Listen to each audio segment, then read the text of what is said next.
बिस्मिल्लाहिर्रहमानिर्रहीम, अस्सलाम वालेकुम, खुश आमदीद। दुआ और उम्मीद के साथ कि आखिरी अशरा मुबारक जो है रमज़ान मुबारक का, ये भी आपका खैर आफियत के साथ गुजर रहा होगा। मैं आपको बताना चाहूँगी कि आज के प्रोग्राम में हम जिस चीज़ के ऊपर बात करेंगे, हमारा एक ऐसा माशरती अलमिया है कि हम अपने इर्द गिर्द नज़र डालें तो हम में से हर एक शख्स, बल्कि खुद हम इसका बहुत सारी जगहों पर शिकार नजर आते हैं। वो कौन है जो ये कह सके कि उसे ज़िंदगी में कभी किसी दूसरे शख्स को अता करदा नेमतों को देख कर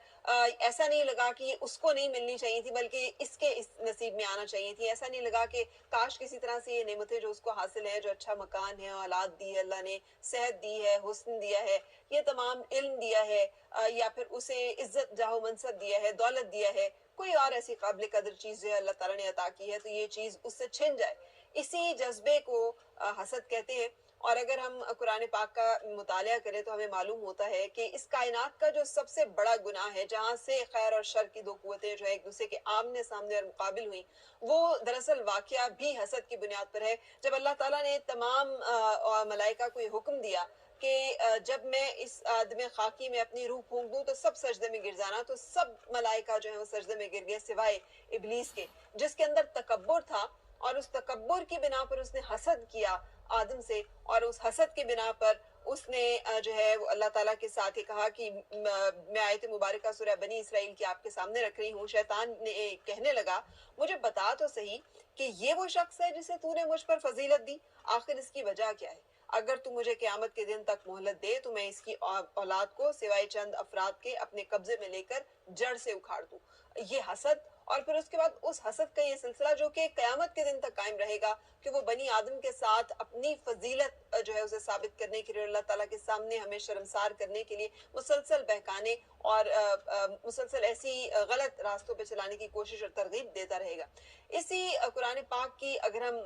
एक दूसरा बड़ा वाकया जो है, जिसे हम कह सकते हैं बनी आदम में जो पहला जुर्म हुआ, वो कत्ल है जो कि एक भाई ने एक भाई का किया, और वो भी हसद की बुनियाद पे हुआ। ये भी हाबील और काबील, काबील उम्र में बड़ा और खेती बाड़ी करता था। हाबील जो है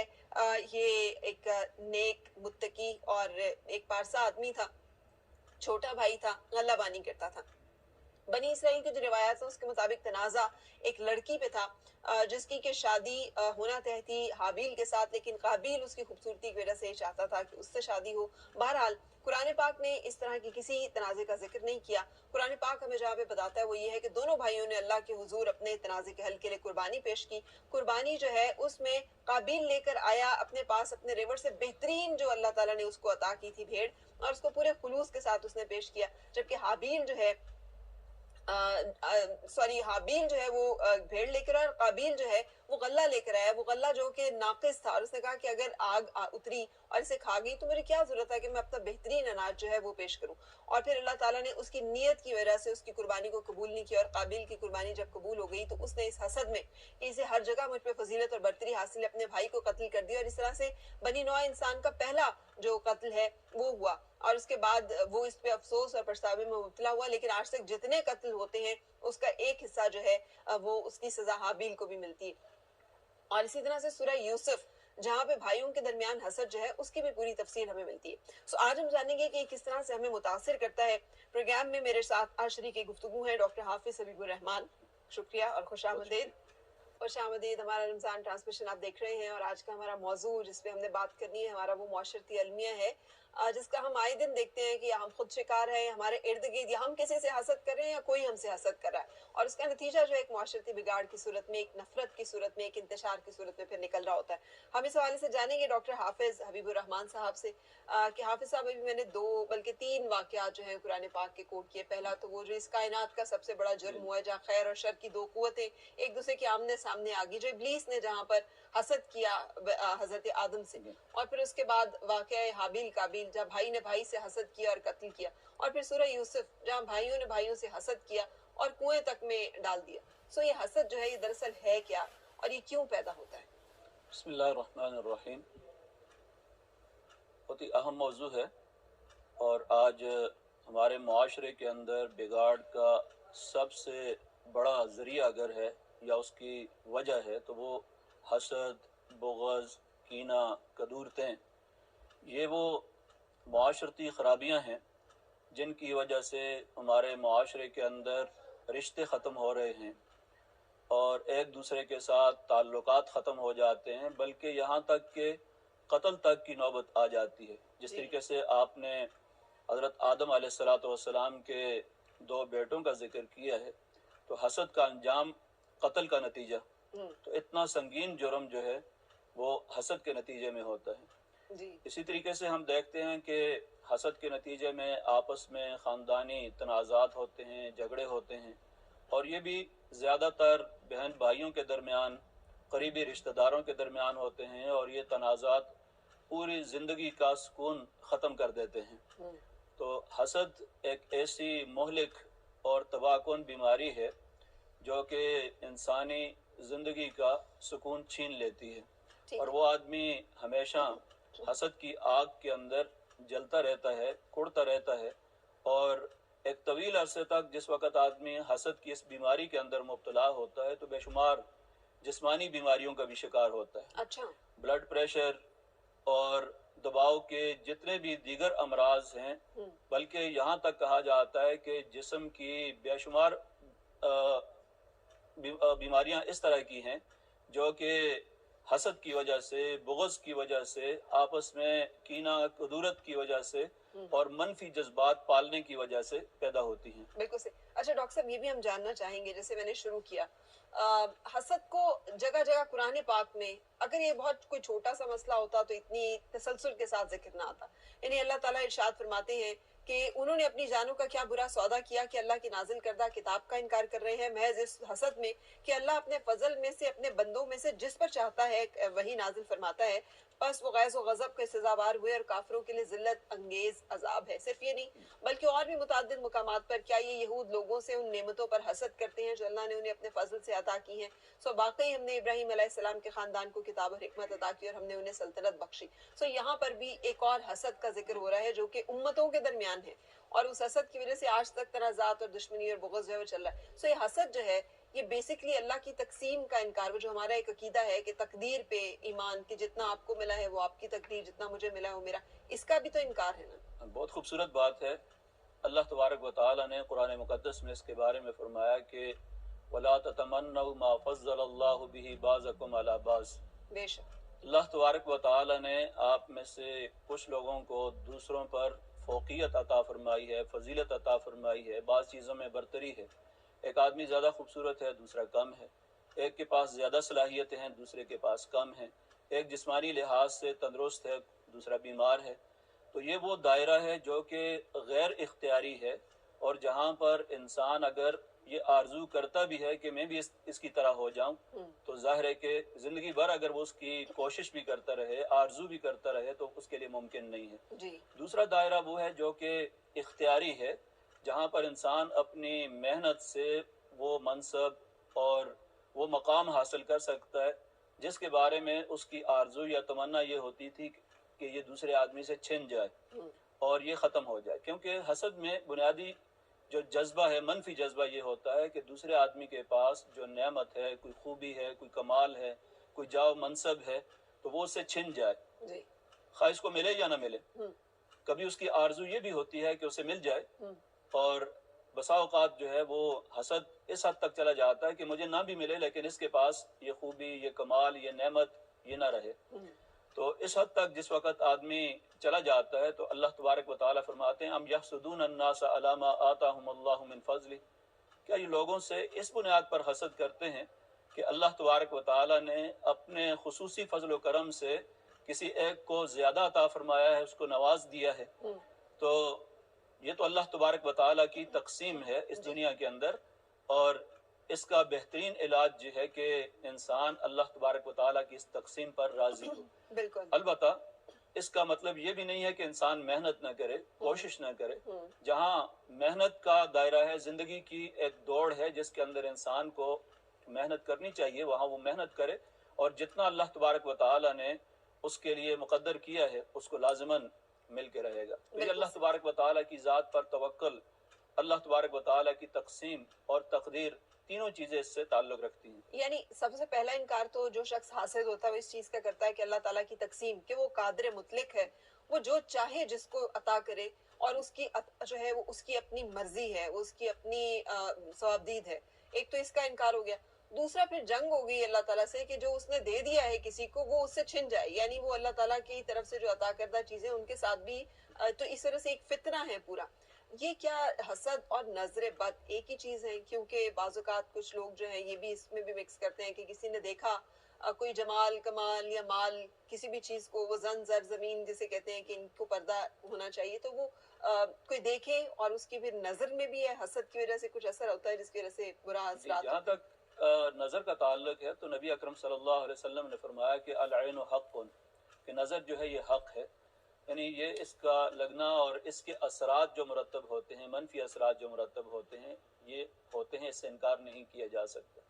लेकिन इसमें भी बुनियादी तौर पर हसद का जज्बा जो है वो कारफरमा होता है, और जहाँ पर हसद के नतीजे में कोई आदमी किसी की काबिलियत को देखता है, उसके हुस्न को देखता है, उसके कमाल को देखता है, कोई चीज़ उसे पसंद आ जाती है और उसकी निगाह में वो चीज़ जो है वो बहुत ज़्यादा उसको पसंद आ जाती है, तो ऐसी सूरत में बाज़ औक़ात जो है उसके असरात जो हैं वो मनफी असरात मुरतब होते हैं। ठीक है। तो ज़ाहिर है कि इसके पीछे भी हसद का वो जज्बा जो मनफी जज्बा है वो कारफरमा होता है, और इसमें दूसरे आदमी को नुकसान भी पहुंचता है। बाज़ औक़ात ये नुकसान जिस्मानी लिहाज से भी होता है, और बाज़ औक़ात दिमागी अमराज की शक्ल में या किसी और शक्ल में भी ये नुकसान हो सकता है। बिल्कुल सही। अच्छा डॉक्टर साहब ये भी फरमाइएगा, जैसे हमने जिक्र किया इब्लीस एक मुकर्रब फरिश्ता तो नहीं था, लेकिन बहुत इबादत गुजार एक अल्लाह ताला के मुकर्रबीन जो फरिश्ते हैं उनमें था, और उसके बावजूद वो हसद की बीमारी में मुब्तला हुआ। हाबील और काबील दोनों पैगंबर के फर्जंद हैं, एक जो है वो नेक सरिश्त है, दूसरा जो है वो हासिद है, और वो कत्ल तक पे जाके रुका। हजरत यूसुफ अलैहिस्सलाम भी उसी हजरत याकूब अलैहिस्सलाम के बेटे हैं, और बाकी 12 जो भाई हैं बिन्यामीन को छोड़ के वो भी उन्हीं की औलाद हैं, लेकिन वो हासिद हैं, वो झगड़ालू हैं। यहाँ पर जो है ये माफ करने वाले, दरगुजर करने वाले। तो फिर इंसान कैसे तय करे कि ये हसद का मादा किस में पैदा होता है, क्यों पैदा होता है? इसका ताल्लुक तरबियत से है, माहौल से है, कोई रूहानी बीमारी है, ये क्या चीज़ है ये? ये बात दुरुस्त है कि हसद का जज्बा किसी न किसी शक्ल में हर इंसान के अंदर ही होता है, लेकिन इस्लामी तालीमात और अल्लाह तबारक व तआला से ताल्लुक़ और अल्लाह ताला की ज़ात पर तवक्ल, अल्लाह ताला की तक़सीम पर राज़ी होना, ये इंसान को इस मनफी जज्बे से और मनफी रवैये से पाक कर देता है। तो इंसान के अंदर उसके ख़यालात, उसके जज्बात जब पाक हो जाते हैं तो उसके बाद ये जज्बा भी ख़त्म हो जाता है। इसके बरक्स उसके अंदर फिर दूसरों के लिए अख़ुव्वत और मोहब्बत के जज्बात पैदा होते हैं, खैरखाई के जज्बात पैदा होते हैं। नबी अकरम सल्लल्लाहु अलैहि वसल्लम ने जिस तरह फरमाया कि अद्दीन अन-नसीहा, दो अल्फाज में दीन का खुलासा बयान फरमा दिया कि दीन तो नाम ही खैरखाई का है। तो अगर कोई आदमी किसी का बदख्वाह है तो ज़ाहिर है उस बदखाई के बुरे नताइज निकलते हैं, नुकसान होता है। लेकिन अगर कोई आदमी दूसरे के लिए हर लिहाज से खैर चाहता है, खैर का पहलू चाहता है कि उसको फ़ायदा पहुँचे, और अपने लिए जो पसंद करता है उसके लिए पसंद करता है। नबी अकरम सल्लल्लाहु अलैहि वसल्लम ने तो मुसलमान की तारीफ़ ये की, अल-मुस्लिमून मन सलिम अल-मुस्लिमून मिन लिसानिही व यदिही, बिल्कुल कि मुसलमान तो है ही वो जिसके हाथ से और ज़बान से दूसरे लोग महफूज रहें। बिल्कुल। तो ज़ाहिर है कि यहाँ पर इसके हाथ से, उसकी ज़बान से दूसरे अफराद अगर महफूज नहीं है हसद की वजह से, तो ये बुरा जज्बा है, और इसके नतीजे में मुआशरे के अंदर जो है वो बिगाड़ पैदा होता है, ताल्लुकात ख़राब होते हैं, ख़ानदानों के ख़ानदान तबाह हो जाते हैं, और वो रिश्ते जो करीब तरीन रिश्ते हैं उन पर सबसे ज़्यादा इसकी ज़द पड़ती है, और वो रिश्ते तबाह बर्बाद हो जाते हैं। डॉक्टर साहब बचें कैसे? क्योंकि अल्लाह ताला ने सूरह फलक में हमें हासिदों के शर से पनाह मांगने का एक हुक्म भी है, और कहते हैं कि आयत मुबारका जो है इसको पढ़ के दम कर लेने से हासिदों से के शर से अल्लाह ताला निजात भी देता है। लेकिन हम देखते हैं बाज़-औक़ात को इतनी रेशा दवानियाँ, इतनी साजिशें, इतनी हमारे इर्द गिर्द चल और मुनाफ़क़त उसके साथ चल रही होती है कि इंसान को समझ नहीं आता कि वो कैसे डील करे। तो अगर हासिदीन का सामना हो तो क्या करना चाहिए, और अगर इंसान खुद को हसद में मुब्तला देखे तो क्या करना चाहिए? बहुत अच्छी बात है कि जो आदमी दूसरे उसके साथ हसद करते हों, तो पहली बात जो आपने ज़िक्र की है सूरह अल-फलक के अंदर ज़िक्र की गई है, मिन शर्रि हासिदिन इज़ा हसद, कि जब कोई शख्स हसद करने लगे तो अल्लाह तबारक व तआला से इंसान पनाह मांगता है, क्योंकि इस कायनात की सबसे बड़ी ताकत और पनाह देने वाली हस्ती जो है वो अल्लाह तबारक व तआला की है। تو جب انسان کا غیر متزلزل ایمان اور یقین ہوتا ہے کہ اللہ تبارک و تعالیٰ کی پناہ کے اندر انسان آ جائے تو دنیا کی کوئی طاقت جو ہے وہ اس کو نقصان نہیں پہنچا سکتی. اس شعور کے ساتھ اگر انسان اس آیت کو پڑھے اور اسی طرح معوذتین کو قل اعوذ برب الفلق، قل اعوذ برب الناس، اور نبی اکرم صلی اللہ علیہ وسلم نے اسی طرح اور معوذات سکھائے ہیں، دعائیں سکھائی ہیں، اور خود نبی صلی اللہ علیہ وسلم ان دعاؤں کو پڑھ کر اپنے ہاتھوں پر پھونک کر اپنے پورے جسم پر ان کو پھیر دیا کرتے تھے. تو یہ طریقہ خود نبی صلی اللہ علیہ وسلم نے سکھایا بھی ہے اور ہمیں اس کو اختیار بھی کرنا چاہیے. یہ قرآن مقدس کے اندر موجود ہے. اسی طرح آیت الکرسی ہے، اس کے نتیجے میں انسان شیاطین سے، جنات سے اور جو مخلوق کا جو ضرر ہے اس سے انسان محفوظ رہتا ہے. تو یہ اس کا ایک علاج تو ہے. دوسرا جو پہلے بات کی گئی تھی کہ اللہ تعالیٰ کی ذات پر توکل جو ہے کہ کوئی بھی مجھے کوئی نقصان نہیں پہنچا سکتا. اللہ تبارک و تعالیٰ اگر مجھے نقصان نہ پہنچانا چاہے تو کائنات کی کوئی چیز بھی مجھے نقصان نہیں پہنچا سکتی. یہ بڑا مضبوط عقیدہ ہے اور انسان کو بڑی طاقت اور قوت فراہم کرنے والا عقیدہ ہے، کیونکہ بعض اوقات انسان بہت سے توہمات کے اندر مبتلا ہو کر بھی یہ سمجھتا ہے کہ دوسرے نے میرے اوپر جادو کر دیا، ٹونا کر دیا، اور اس طرح کے نفسیاتی عوارض کے تحت جو ہے وہ بے شمار بیماریوں کا شکار ہو جاتا ہے. اس کے برعکس اگر اس کا عقیدہ یہ ہو کہ اللہ تبارک و تعالیٰ کے بغیر دنیا کے اندر کوئی ایسی ہستی نہیں ہے جو اس کو کوئی نقصان پہنچا سکتی ہے، تو کہیں بھی اس کے لیے کوئی ایسا راستہ یا کوئی ایسی چیز نہیں ہوتی ہے جس کی وجہ سے وہ ایسا کوئی طرز عمل اختیار کرے کہ وہ بھی اس حاسد کے مقام پر یا اس کی پوزیشن پر آ جائے اور وہی اخلاقی خرابیاں اس کے اندر بھی پیدا ہوں جو اس کے اندر ہے. لیکن ڈاکٹر صاحب جیسے آپ نے خود بات کی، حاسد صرف جو ہے وہ یہ سوچتا نہیں رہتا، وہ اس کے لیے کوئی نہ کوئی تدبیر اور چالیں بھی اختیار کرتا ہے. قرآن پاک میں اگر ہم دیکھیں تو یہ ہمارے سامنے ہی ہے کہ حابیل نے قابیل کو قتل کر دیا. شیطان جو ہے وہ راندہ درگاہ ہو گیا اور آج تک وہ اس میں الجھا ہوا ہے کہ کس طرح سے میں نے نسل آدم کو بہکانا ہے اور کس طرح سے ورگلانا ہے. پھر اگر ہم اسی طرح سے دیکھیں تو یوسف علیہ السلام کے جو بھائی ہیں انہوں نے انہیں کنویں میں بھی ڈالا، انہیں قتل کی پوری کوشش، یعنی وہ پوری تدبیر اختیار کرتا ہے جو حاسد ہوتا ہے. سو ان تمام تدابیر کے اگینسٹ، اور بعض اوقات لوگ جادو ٹونے پہ بھی آ جاتے ہیں، یہ بھی ایک کبھی ہمارے معاشرے کی جو ہے رخ خیر سچائی ہے. تو اس بارے میں بھی بتائیے گا کہ جادو کیا ہے اور جو لوگ جادو کرواتے ہیں ان کے بارے میں کیا ہمیں پتہ چلتا ہے. جی، جہاں تک جادو کا تعلق ہے تو اس کے اثرات بھی مرتب ہوتے ہیں اور ظاہر ہے اس سے نقصان ہوتا ہے. خود نبی اکرم صلی اللہ علیہ وسلم پر ایک یہودی لبید ابن عاصم جو ہے اس نے جادو کیا اور نبی اکرم صلی اللہ علیہ وسلم اس کے اثرات اپنی زندگی کے اندر محسوس کرتے تھے، لیکن اللہ تبارک و تعالیٰ نے اس کا علاج نبی صلی اللہ علیہ وسلم کو بتایا. 2 فرشتے آئے، انہوں نے آپس میں کھڑے ہو کر مکالمہ کیا اور اس کو پورا علاج بتایا. نبی اکرم صلی اللہ علیہ وسلم نے اس پر عمل کیا اور یہی سورہ فلق اور سورہ الناس جو ہے نبی صلی اللہ علیہ وسلم نے ان کو پڑھا اور اس کے بعد جو ہے یہ اثرات ختم ہو گئے. تو یہ قرآن مجید کے اندر اس کا علاج بھی بتایا گیا ہے اور خود نبی صلی اللہ علیہ وسلم کو اس کا علاج بتایا گیا ہے. جہاں تک جادوگر کا تعلق ہے تو اس میں چونکہ وہ ایسی قوتوں سے پناہ مانگتا ہے جو کہ اللہ تبارک و تعالیٰ کے علاوہ دوسری قوتیں ہوتی ہیں، شیطان سے پناہ مانگتا ہے، جنات سے پناہ مانگتا ہے اور ان سے مدد طلب کرتا ہے، تو اس لیے جادو کو کفر قرار دیا گیا ہے. اور نبی اکرم صلی اللہ علیہ وسلم نے جادوگر کی سزا یہ بتائی ہے کہ اس کو قتل کر دیا جائے، یعنی وہ معاشرے کا قتل کرتا ہے، ایک جادو کے ذریعے خاندانوں کو تباہ کرتا ہے، رشتوں کو تباہ کرتا ہے. ہمارے یہاں تو آپ یہاں سے شروع کریں تو جہاں تک چلے جائیں، ریل پہ سفر کریں، گاڑی پہ سفر کریں، وال چاکنگ جہاں پہ بھی آپ کو نظر آئے گی وہاں پہ بہت سارے ایسے لوگ دعوے دار ہوں گے جو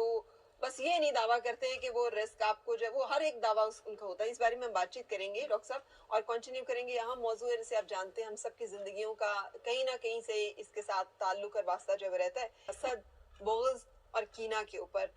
جس کے بارے میں رسول پاک صلی اللہ علیہ وسلم نے ارشاد فرمایا کہ حسد سے بچو، حسد نیکیوں کو اس طرح سے کھا جاتا ہے جیسے آگ خشک لکڑیوں کو. سو ڈاکٹر صاحب میں آپ سے جاننا چاہوں گی کہ رسول پاک صلی اللہ علیہ وسلم نے یہ جو ہمیں تشبیہ دے کر بتایا ہے کہ حسد کیسے ایک مرض ہمیں ایک مسئلہ لگتا ہے لیکن یہ نیکیوں کو کیسے کھا جاتا ہے، یہ ان کو کیسے تباہ و برباد کر دیتا ہے. بہت اچھی تشبیہ نبی اکرم صلی اللہ علیہ وسلم نے یہاں پر دی ہے، اس لیے کہ جب کوئی آدمی حسد کرتا ہے تو اس کا حسد کسی ایک جرم تک محدود نہیں ہوتا، کسی ایک برائی تک محدود نہیں ہوتا، بلکہ وہ حسد کے نتیجے میں چغلی بھی کھاتا ہے، غیبت بھی کرتا ہے اور ہر ایسی تدبیر کرتا ہے جو کہ किसी को नुकसान पहुंचाने वाली होती है। तो जाहिर है जितना कोई आदमी बुराई के दलदल के अंदर नीचे गिरता जाता है, इतना ही उसकी नेकियां जो हैं वो ख़त्म होती जाती हैं और बुराइयां उसकी बढ़ती जाती हैं। तो ये शैतान का बड़ा मजबूत हरबा है और उसका हथियार है जिसके ज़रिए वो लोगों की नेकियों को तबाह बर्बाद करता है। अरे तो डॉक्टर नबी साहब सल्लल्लाहु अलैहि वसल्लम ने बल्कि इसके लिए एक और लफ्ज़ भी इस्तेमाल फरमाया जी कि ये जो हसद है इसको कहा कि अल हालिका, कि ये तो मूंड देने वाली चीज़ है। तो फिर आपने खुद ही वजाहत फरमाई कि इससे मुराद ये नहीं है कि ये सर के बाल को मूंड देता है, बल्कि ये सारे के सारे दीन को मूंड देता है। जी तो गोया कि ये कोई इतनी मामूली बुराई नहीं है, बल्कि ऐसी बुराई है कि जिसके नतीजे में दीन जो है वो सारे का सारा इंसान का तबाह बर्बाद हो जाता है। बिल्कुल सही। लेकिन मैं एक आपके सामने रखना चाहूंगी, हजरत अबू हुरैरा रज़ियल्लाहु ताला अन्हु से रिवायत के रसूल पाक सल्लल्लाहु अलैहि वसल्लम ने फरमाया कि हसद और रश्क, अभी इन दोनों में फ़र्क भी हम आपसे जानना चाहेंगे कि रश्क सिर्फ दो शख्सों पे जायज़ है। एक उस शख्स पे जिसे अल्लाह ने कुरान दिया है, इल्म दिया है, वो उससे पढ़ता है, उस पर अमल करता है, उसे फैलाता है, उसका पड़ोसी उसे सुन के कहता है कि काश मुझे भी इस तरह का पढ़ना या इल्म नसीब होता तो मैं भी इस पे इसी तरह से अमल करता। दूसरा वो शख्स जिसे अल्लाह ताला ने दौलत दी है और वो उसे अल्लाह की राह में खर्च करता है और फिर कोई उसे देख के रश करे और कहे कि काश मेरे पास भी इतना पैसा होता तो मैं भी इसे इसी तरह सर्व करता। अब यहाँ पे जो रश्क कहा जा रहा है, हसद और रश्क, इसमें फ़र्क क्या है? जी, रश्क आमतौर पर नेक कामों में, अच्छे कामों में, अल्लाह तबारक व तआला की इताअत के कामों के अंदर होता है कि जब कोई आदमी ये देखता है कि दूसरे लोग उससे नेकी के काम में, खैर के काम में आगे बढ़ रहे हैं और उसको आरजू पैदा होती है कि काश मैं भी इस तरह अल्लाह तबारक व तआला के रास्ते में बेदरेग खर्च करता, मेरे पास भी इस तरह माल होता, मैं भी कुरान इस तरह पढ़ता जिस तरह के फ़लाँ आदमी पढ़ रहा है, मैं भी इस तरह अल्लाह तबारक व तआला के कामों के अंदर या खिदमत खल्क के कामों के अंदर दूसरों से आगे बढ़ के करता जिस तरह के बाकी लोग कर रहे हैं। तो ये तो है रश्क। इसमें किसी किस्म का कोई मनफी जज्बा या दूसरे मनफी का नुकसान नहीं कोई चाह रहा है नुकसान आदमी। नहीं है इसमें। अब वो इंसान ये कहता है कि उसको दिया है अल्लाह पाक तो मुझे भी देना, जी। लेकिन ये नहीं है कि और उसके दूसरा पास से ये कि खत्म ये हो नेक काम है, अच्छाई के काम है, खैर के ठीक है, काम है। ठीक है। तो आम तौर पर हसद जो है वो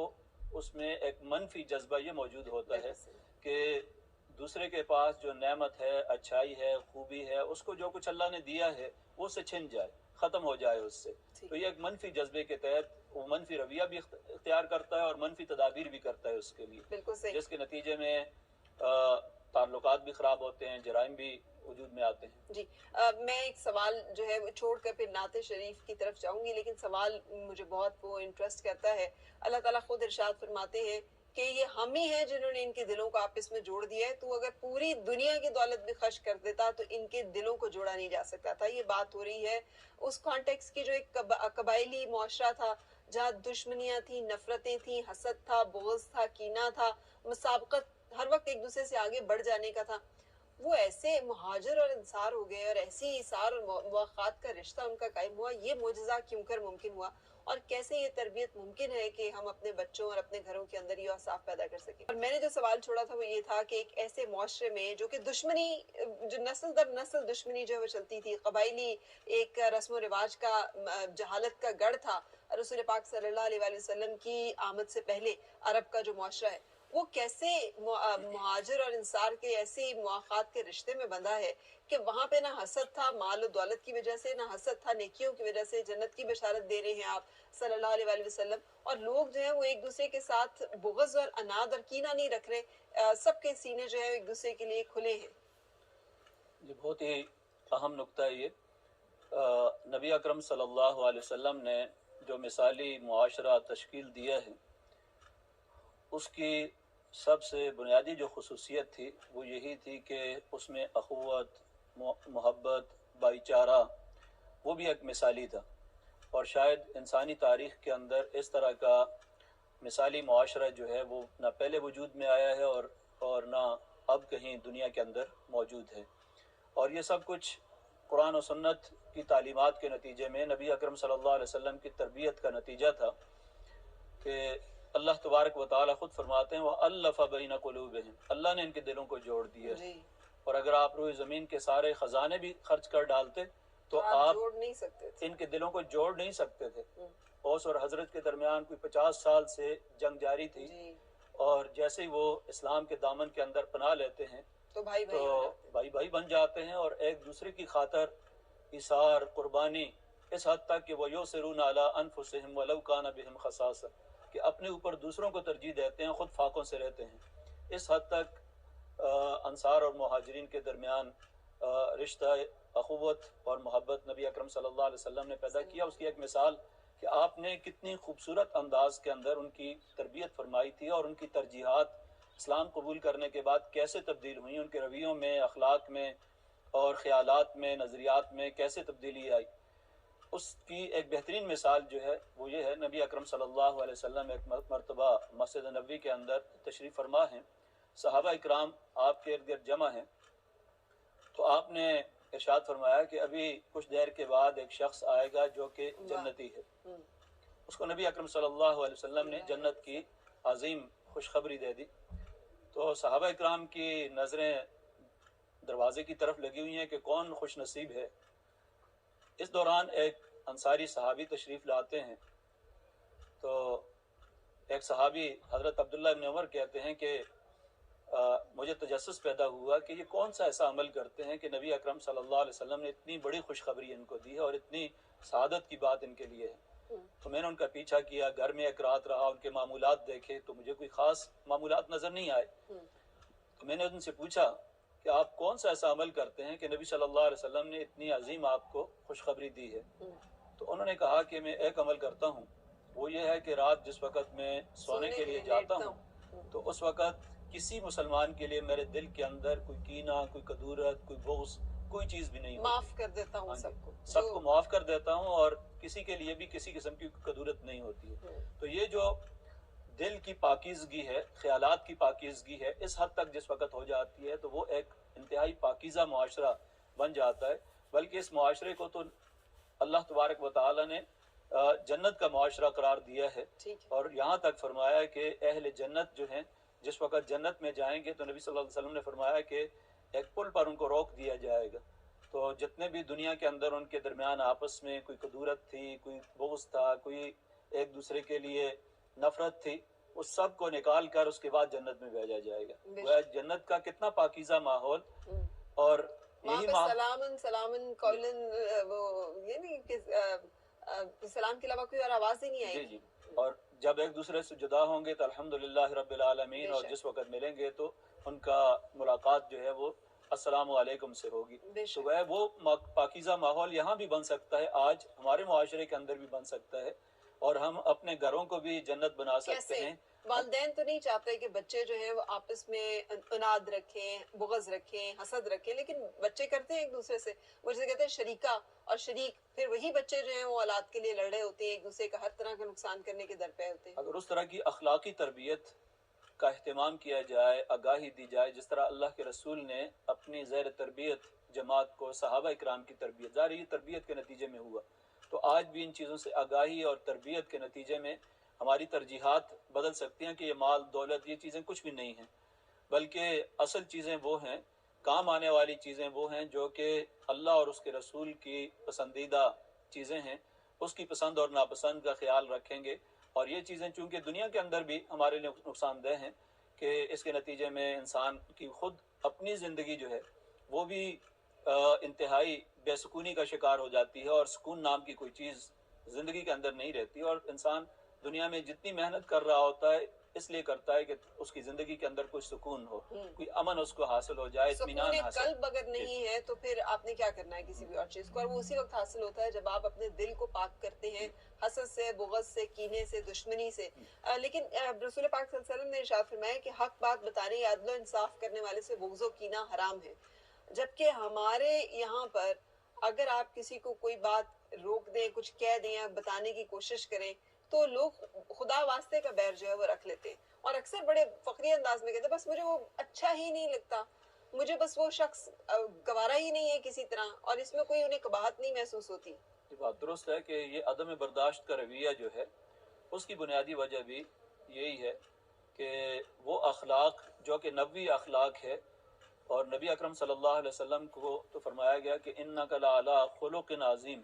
آپ اخلاق کے بلند ترین मर्तबे पर फायज हैं, और आपने फरमाया कि क़यामत के दिन सबसे ज़्यादा मेरे करीब वो शख्स होगा जो अच्छे अखलाक वाला। तो अच्छे अखलाक का तकाजा ये है कि ऐसा माहौल पैदा किया जाए कि उसके अंदर अखुवत और मोहब्बत हो, एक दूसरे के लिए खैर खाई हो, और एक दूसरे की रिस्पेक्ट हो, और जिसमें किसी को किसी किस्म की अजियत ना हो, दूसरे की जान माल इज़्ज़त आबरू जो है दूसरे से महफूज हो। मुसलमान की तो तारीफ़ ही ये की गई कि बल्कि नबी सल्लल्लाहु अलैहि वसल्लम ने दूसरी एक हदीस के अंदर फरमाया कि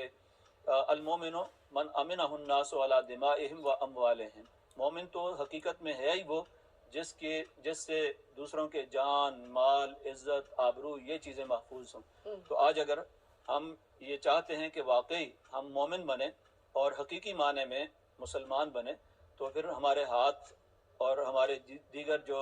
आज़ा हैं उससे दूसरे मुसलमानों को तकलीफ नहीं पहुंचनी चाहिए, बल्कि अस्सलामु अलैकुम कहकर हम ये पैगाम देते हैं कि मेरा वजूद आपके लिए सरापा सलामती है, और अमन का पैगाम दिया जाता है। बिल्कुल सही, बिल्कुल सही। हम आज हसद और बुग़्ज़ और कीना के ऊपर बात कर रहे हैं। बज़ाहिर देखने में ये एक छोटी सी बात लगती है कि हम एक दूसरे से जेलस फील करते हैं, लेकिन इस जेलसी में, इस हसद में रसूल पाक सल्लल्लाहु अलैहि वसल्लम का ये कौल मुबारक जो है वो सामने रहे कि हसद से बचो। हसद नेकियों को इस तरह से खा जाता है जिस तरह से कि आग लकड़ियों को, खुश्क लकड़ियों को। डॉक्टर साहब, जाते जाते मैं आपसे जानना चाहूंगी कि आपके ख्याल में ये क्या वाज़ो नसीहत से, क्या तंबीह से अगर ये मामला दुरुस्त होते तो हज़रत याकूब अलैहिस्सलाम अपने बेटों को आपस में हुब की, मोहब्बत की तलकीन ताकीद करते रहे, लेकिन हमने देखा कि ये मामला बेहतर नहीं हुए। ये बात दुरुस्त है आपकी कि इसके लिए अमली नमूना पेश करना भी ज़रूरी होगा। नबी अकरम सल्लल्लाहु अलैहि वसल्लम ने जिस तरह खुद अमली नमूना इसका पेश किया है, जहाँ तक हज़रत याकूब अलैहिस्सलाम के बेटों का ताल्लुक है, तो ज़ाहिर है वो भी अल्लाह तबारक व तआला की एक तदबीर का हिस्सा था कि उनके दरमियान भी आपस में अगर कोई हसद की बात थी तो उसके नतीजे में अल्लाह तबारक व तआला की तदबीर और अल्लाह तबारक व तआला के जो फैसले हैं वो किस तरीके से मुकम्मल होते हैं, और जो हासिद है वो किस तरीके से नाकाम होता है। असल पैगाम उस सूरत का यही है कि जहाँ पर भी इस तरह की कोई सूरत नजर आई है तो अल्लाह तबारक व तआला ने यही उसके अंदर बुनियादी सबक दिया है। बहुत शुक्रिया आपकी तशरीफ आने का और साथ रहने का, और यही इस प्रोग्राम का पूरा जो है वो मकसद है आपके साथ बात करने का कि हम हसद से बचें और कोशिश करें कि अपने घर वालों को भी उससे बचाने की कोशिश करें।